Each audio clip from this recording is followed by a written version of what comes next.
the final 42 months before Jesus returns to the earth to establish his kingdom. So he says, don't be sad, don't be worried, don't be anxious, don't cry. Behold, there's someone. This kind of language is going to become the language that the prayer houses throughout the nations are going to start using to cry out for justice over nations. I mean, just it needs to bring our minds to the memory of Jesus as the Lamb that died, that paid the price. Therefore, he is worthy. He has all the rights. He's the only one He's worthy. the only one worthy to execute judgment.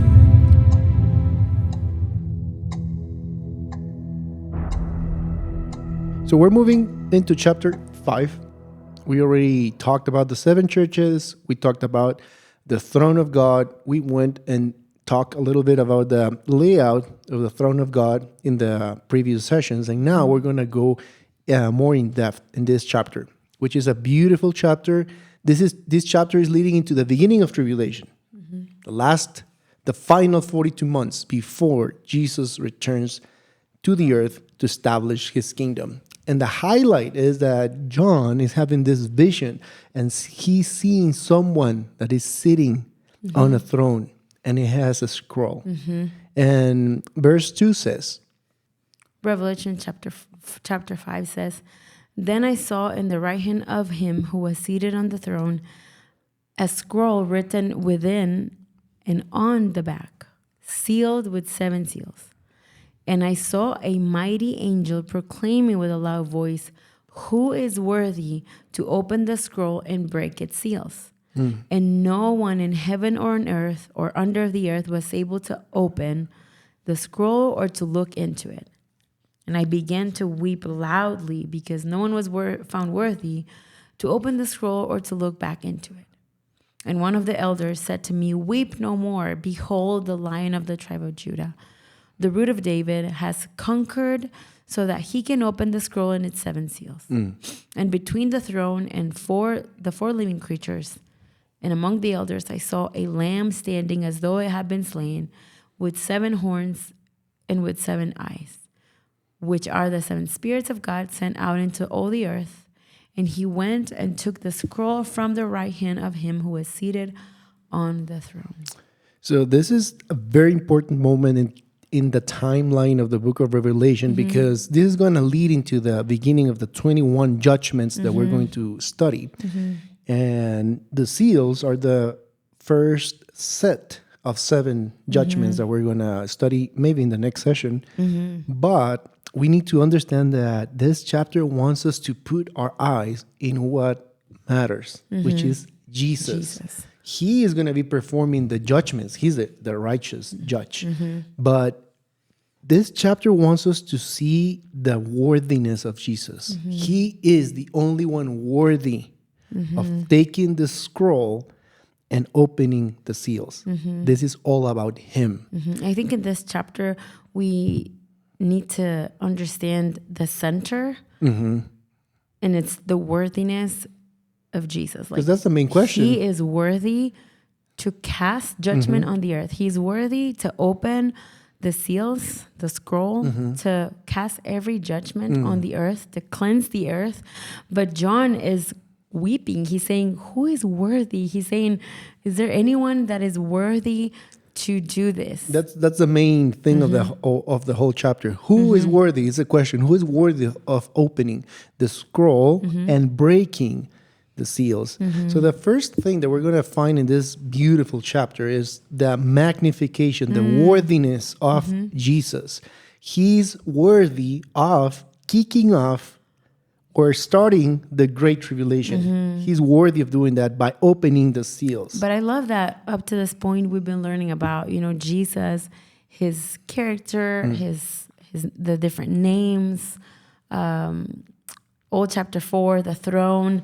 And it's important because right now it's judgment time. Right now it's a time where the justice of God is going to be seen through his judgments.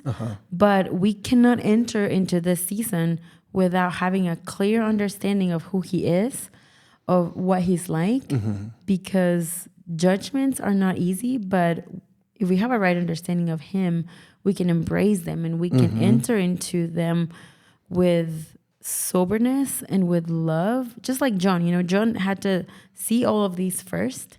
And now he's talking about, okay, now it's time to cast judgment on the earth. But we need a clear understanding of his revelation. In the previous session, if I'm not wrong, we were talking specifically about how the judgments of God look, how we get to love them. So take some time to watch that session, because without that, like you were saying, it's going to be really hard to digest and process all this information. So we have John in here, and it says in verse 3, and no one in heaven or on earth or under the earth was able to open the scroll or to look into it. And I began to weep loudly because no one was found worthy to open the scroll or to look into it. So we have John, he's looking at this beautiful image, and he starts crying. He starts crying because he's thinking, there's no one worthy. Who is going to be able to bring vengeance? Who's going to be able to redeem us? And he's crying. And then someone says in verse 5, one of the elders says to me, weep no more. And he says, look, hey, like, calm down. Look at the other side. Look, behold, the Lion of the tribe of Judah, the root of David, has conquered. And this is amazing because he's crying, and then someone is like, hey, there's one worthy. Someone is worthy to do it. So you can stop crying. Someone's going to do it. Look, it's the Lion of the tribe of Judah. So he goes, clears his eyes, his tears, and he turns his eyes. And it says in verse 6, and between the throne and the four living creatures, and among the elders, what was he supposed to see? He was supposed to see the lion. But in verse 6 says that he saw a lamb. He saw a lamb standing as though it had been slain. So yes, the lion represents that image of strength, of someone that can come and defend and courageous. And the picture of a lion of the tribe of Judah as one that executes like lordship and kingship. But when he sees at the lamb, he sees a humble lamb. He sees the image of Jesus as the lamb that was slain.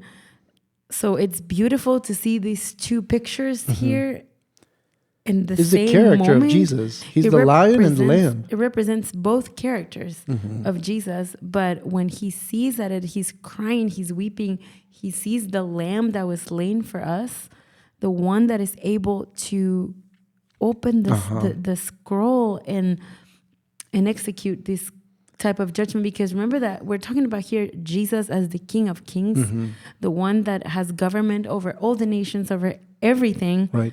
And because John had every right to say, who is worthy? Like, who is going to open this? Who is going to avenge all of us? And when he sees the lamb, his heart becomes, I'm sure that his heart, because we see after that there's a song that starts coming. It's not here, but I'm sure that when he saw Jesus, like, because the elders said to him, the weep no more, behold. So he says, don't be sad, don't be worried, don't be anxious, don't cry. Behold, there's someone that has the character that is worthy of avenging the earth. And when he sees the lamb, the whole heavenly governmental court erupts in a song. Verse 9 says, and they sang a new song, saying, worthy and deserving are you to take the scroll and to break its seals, for you were slain or sacrificed, says the Amplified Version. And with your blood, you purchased people for God from every tribe and language and people and nation. You have made them to be a kingdom and priests to our God, and they will reign on the earth. So just the fact that Jesus took the price over himself as the lamb, he was slaughtered, he died for us. he gets all the right That's why he's worthy. to redeem every nation, to redeem open the every people, seals. to open the seals, because he already paid the price With his own blood. his own blood. That's why when John saw the lamb, I'm sure he's reminded. I mean, just it needs to bring our minds to the memory of Jesus as the lamb that died, that paid the price. Therefore, he is worthy. He has all the rights. He's the only one He's worthy. the only one worthy to execute judgment. And that's just, wow. And then we continue to see in verse 7, and it says, and he went and took the scroll from the right hand of him No one. who is seated on the throne. No one on earth or heaven is allowed to do that. Only the one who was slain. That's why he can approach the Father, take the scroll, and we were going to read in a little bit that he will start opening the seals of that scroll. So we see here the worthiness of Jesus. We also see in these verses that he's magnificent. And I just want to read a verse in Revelation 3:7, just going back a few chapters. When the message was sent to the church of Philadelphia, it talks about the one who has the key of David. And it says in verse 7, and to the angel of the church in Philadelphia, write the words of the Holy One, the true one who has the key of David, who opens and no one will shut, who shuts and no one opens. So this is talking about the authority that Jesus has over every nation, to open every door, to shut anything, to govern and rule. So going back to this description of who Jesus is, he holds the key. He holds the authority. He is the king that governs. Therefore, he holds the right and the worthiness to take that scroll and to begin to unfold all the judgments on the earth, because he's the Son of God. He is It's God. all about him. It's all about his character. It's all about his worthiness. And also when this aspect of look at the lion, but he then looks and he sees a lamb, this is part of the magnificent character of Jesus.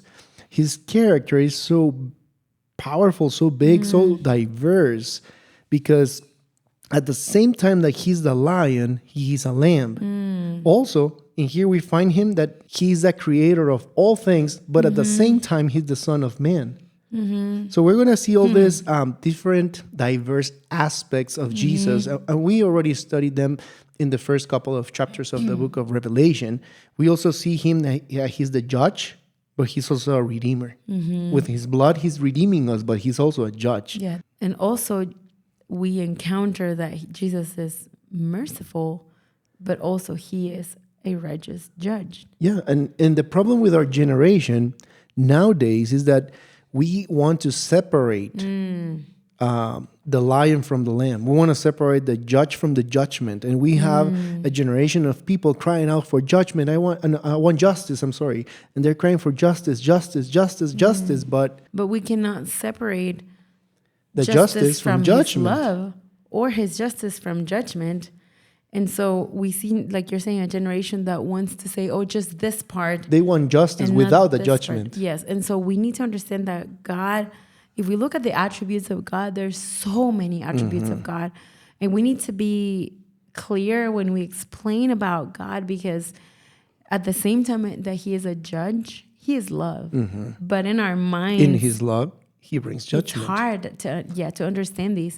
So that's why that diversity, if you want to use that word, in the character of Jesus, it's important to be studied throughout the book of Revelation, because it's going to help us to understand why he's bringing judgment to the earth. Why we're going to study 21 judgments starting in chapter 6.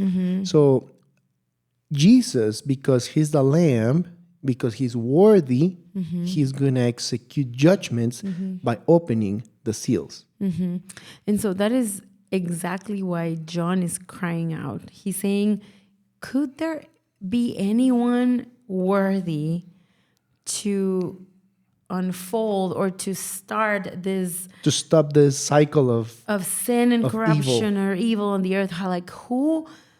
Who is there that is worthy to do this? So someone that is so righteous that can say, this is wrong. The only one is Jesus. And I think this part of the book of Revelation is going to bring us to understand more about the justice of God, because in our society, the justice of God is defined according to our own needs, defined according to our own standards, when God, the beginning and the end, is the righteous judge. So he gets to determine what is justice and what is not justice. He gets to execute judgment because he's God. Right. And so we need to right now ask the Holy Spirit to give you revelation and understanding, and let your heart be covered with his love so that you're not offended at his judgments. Because from now on, we're going to dive into a set of judgments that as we go more and further is going to get harder and harder. So let's move on to a verse that it's a very important verse for us, verse 8. And it says at the end, the second part of it, talking about the living creatures, says that each one was holding a harp and golden bowls full of fragrant incense, which are the prayers of the saints. Our online training platform is called Harp and Bowls. And it's because of this, of this specific verse. And we find in this verse that there is a dynamic relationship between the people of God, or the saints, like this version says, and the judgments happening in the end time, in the end of the age. Yes. There is a relationship between crying out for justice with prayer and worship, because the harps, we didn't mention that the harps represent music, and the bowls full of incense, it says in there, are the prayers of. So we see these bowls which are filled with incense, and the incense, it says it's the prayers, and the prayers of the saints are being accumulated and are in motion in partnership with Jesus, are releasing the judgments on the earth, because he's partnering with the church that is interceding and crying out for justice. That's why we also have a training on prayer houses. The prayer house is a place of government where we gather together and we cry out for justice.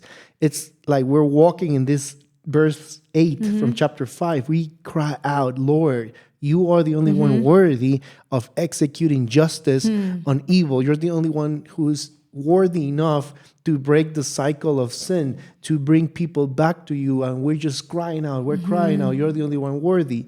That's what the dynamic relationship is of the prayers of the saints and the judgments being released. Right now it's happening. It happens in part, but it will happen in this end time judgments. We will see that in chapter 5, chapter 8, chapter 19. There's many examples where the church is crying out to Jesus for justice, and then Jesus releases judgments on the earth. And I think this has to be, it has to go in correlation with the character of Jesus, because, you know, we're reading about justice, prayer, worship, judgment, all of those topics together. But if you go back to Luke 18, where Jesus talks about the parable of the persistent widow, it's in a context of this widow needs justice. She's crying out. She's praying. So she's praying persistently. And the righteous judge, who is Jesus, executes judgment on this widow because of her persistent prayer. So now we see again, because the Bible is the same, you know, the character of Jesus is the same throughout the whole Bible. We see here in Revelation the same context, the same elements involved. We see justice, we see prayer and intercession. And he's going to respond to it. And there's worship, and he responds. So it's beautiful just to see how in the Bible the Lord is the same. And so Luke 18, if you want to read it. Luke 18:7 says, and will not God defend and avenge his elect, the ones who cry out to him day and night? Will he delay in providing justice on their behalf? Yes. And so he's the righteous judge. We cry out to him. And he will respond. The bowls are filled with incense, the prayers of the saints, and he's going to release the judgment. But right now, in our modern culture, there's a disconnect between prayer, judgment. We don't see those two together. But because we have not understood judgment or justice, we have a don't wrong know understanding of justice. The judge. Yeah. We need to get to know more the judge. If we get to know the character of the judge, we're going to be able to cry out for justice with the right understanding. And then the rest of the chapter, you can read it, but you're going to see that there's 3 songs that erupt as a response to seeing Jesus walking and taking the seal. The first one, we already read it in verses 9 and 10. Then we have another song, verse 12, and they were singing the following. Worthy and deserving is the Lamb that was sacrificed to receive power and riches and wisdom and might and honor and glory and blessing. Wow. And then verse 13 says, and I heard every created thing that is in heaven or on earth or under the earth or on the sea and everything that is in them saying, to him who sits on the throne and to the Lamb be blessing and honor and glory and dominion forever and ever. So we see here a response of worship and praise in light of him as the judge. We see the judge, we see Jesus as the righteous judge, and their response in heaven is praise. We need to understand that when we see his character, our response must be worship, must be praise. But maybe we're not seeing him rightly many times, and that's why we're not responding correctly. But we see here songs. There's songs, one song, another song, another song. And it's interesting that the content of the song, they're talking about you will receive power, riches, wisdom, dominion, blessings, honor, glory. They're taught that this kind of language is going to become the language that the prayer houses throughout the nations are going to start using to cry out for justice over nations. We're going to start using our own language full of things that are not according to the word. And as we are impacted by the character of Jesus, we're going to start saying, all the power, all the glory, all the riches belong to you. You're gonna bring your justice over this nation, over the world, over the sin. And the prayer houses are going to understand their position, and they're going to enter in partnership with the righteous judge. And I love verse 14. At the end it says, and the 4 living creatures kept saying, Amen.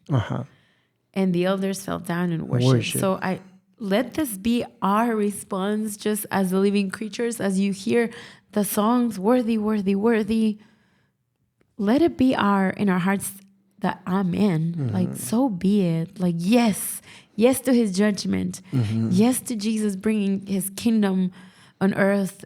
Yes to you, Lamb, Lion, yes to your plan. Let us remember of our role. We are a kingdom of priests. We reign and rule with him.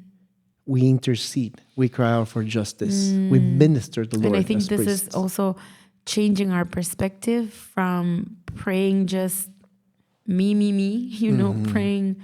Yes. Not that you're not supposed to pray for yourself, but I think it changes the content of our intercession. We need to enter into agreeing with his plans for the nations and for his plan in general, so that we can cry out to the Lord, yes, Lord, yes to your justice over the nations, because you are love, because you are righteous.